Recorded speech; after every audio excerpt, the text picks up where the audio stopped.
আসসালামু আলাইকুম বন্ধুরা। কোরবানি তো এই মাসে, ঠিক কিনা? আপনারা দেখবেন যে বাংলাদেশে কিন্তু প্রচুর পরিমাণ কিন্তু গরুর ফার্ম রয়েছে। অনেক খামারিরা রয়েছে, তারা কিন্তু দিন রাত পরিশ্রম করে তাদের খামারে কিন্তু গরুগুলি কিন্তু অনেক সুন্দর করে তারা কিন্তু লালন পালন করে ধৈর্যের সাথে তারা কিন্তু এগিয়ে যাচ্ছে। এবং একবার কথা উঠছিল যে এবার দেশের অন্য দেশ থেকে কিন্তু গরু আমাদের বাংলাদেশে আমদানি করা হবে। এটা কিন্তু আবার বারণ করেছে। এখন কিন্তু অন্য দেশ থেকে যে গরু আসবে, কেন আসবে? আমাদের বাংলাদেশে তো প্রচুর পরিমাণ গরু, প্রচুর পরিমাণ খামার, আর দেশি গরুর উপরে কোনো গরু আছে, ঠিক কিনা? এখন এই গরুর উপরেও কিছু অত্যাচার করে কিছু খামারিরা। এখানে আমাদের একটু নজর দিতে হবে। কিরকম অত্যাচার করে? কিছু খামারিরাও করে, আবার কিছু গৃহস্থীরাও করে। গৃহস্থী যারা, মানে এক এক পরিবার একটা দুইটা গরু পালে, যেমন এক এক পরিবার দুইটা তিনটা পালে বা একটা পালে, তারা কি করে, একটা গরু বাজার থেকে কিনে গরুটাকে পালে, বিক্রি করার 1 মাস থেকে ওই গরুটার খালি ইনজেকশন পরে।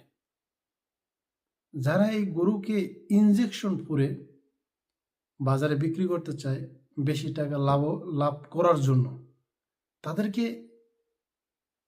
তাদেরকে এই রাস্তা থেকে তাদেরকে সরিয়ে তাদের মধ্যে এমন কিছু বিষয় বুঝাতে হবে যেন তারা এই কাজটি আর কখনো না করে। এখন এই ইনজেকশন দেয় কে, আর এই ইনজেকশন বিক্রি হয় কোথায়, ইনজেকশন ফোরে কে? এই ডাক্তারদেরকে আগে শাস্তি দিতে হবে।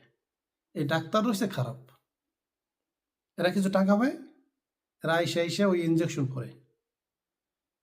এইটা আমাদের আইন প্রশাসন রয়েছে এবং বাংলাদেশের সরকার যারা রয়েছে, এই পর্যায়ে যারা আছে, তাদেরকে এই দিকে লক্ষ্য রাখতে হবে।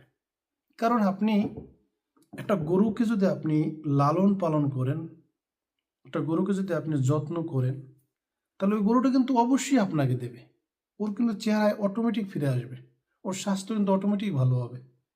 কিন্তু আপনি সারা বছর না খাওয়ায়ে কোনো রকম আর কি, যেটা ল্যামসাম খাওয়ানো, যাতে বাইসা থাকে আর কি, তারপরে বিক্রির আগে আগে আপনি যে খালি ইঞ্জেকশন পরে মোটা বানিয়ে ফোম বানিয়ে তারপর মানুষদেরকে ঠকাবেন, এখানে যে কেউ এর প্রতিবাদ করবে না এমন কিন্তু না। এর প্রতিবাদ আমাদের করতে হবে। তাহলে দেখবেন যে এই এই কাজটা থেকে অনেকেই বিরত থাকবে।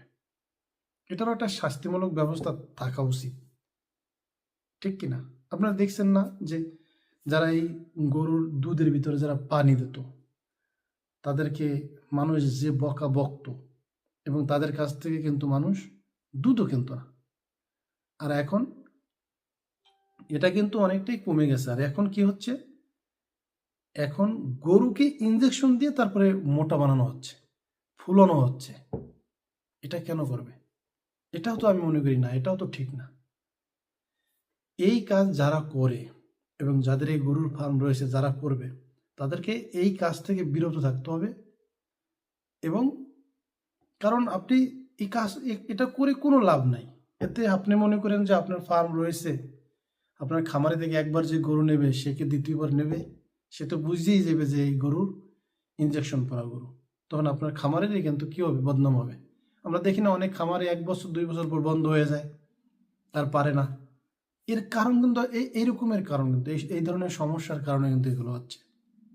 তো এই ধরনের সমস্যা থেকে আমরা খুবই অল্প লাভ অল্প করব, যারা এই খামার করে বা গরু পালে কিছুটা লাভ হবে এই আশা করেই কিন্তু সবাই করে, ঠিক কিনা?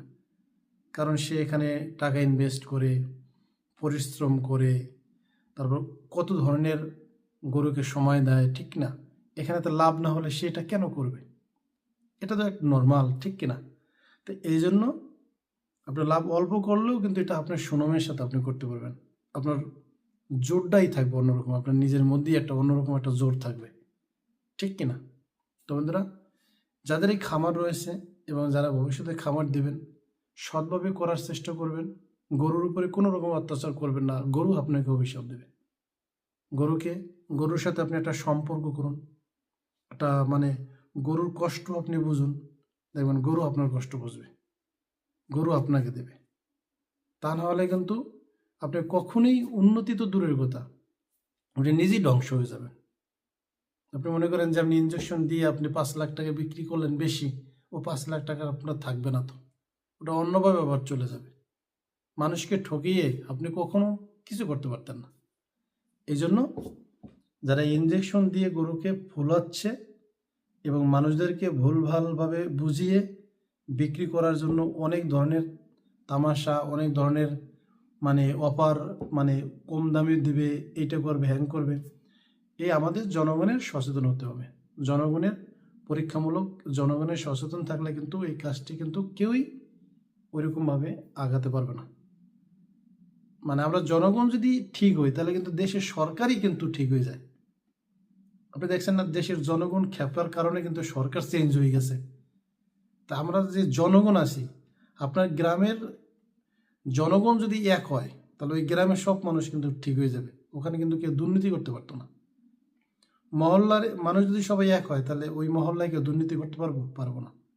একজনের পক্ষে কখনোই সম্ভব না যে সব কিছু ঠিকঠাক করা, সবাইকে মিলে করতে হবে। একটা বাড়িতে 20টা ঘর থাকে, 10টা ঘর থাকে, 15টা ঘর থাকে, এবং ওই বাড়ির সব মানুষ যদি এক মিলে থাকে তাহলে দেখবেন ওই বাড়িতে অনেক উন্নয়নমূলক কাজ সব কিছু ভালোভাবে হয়।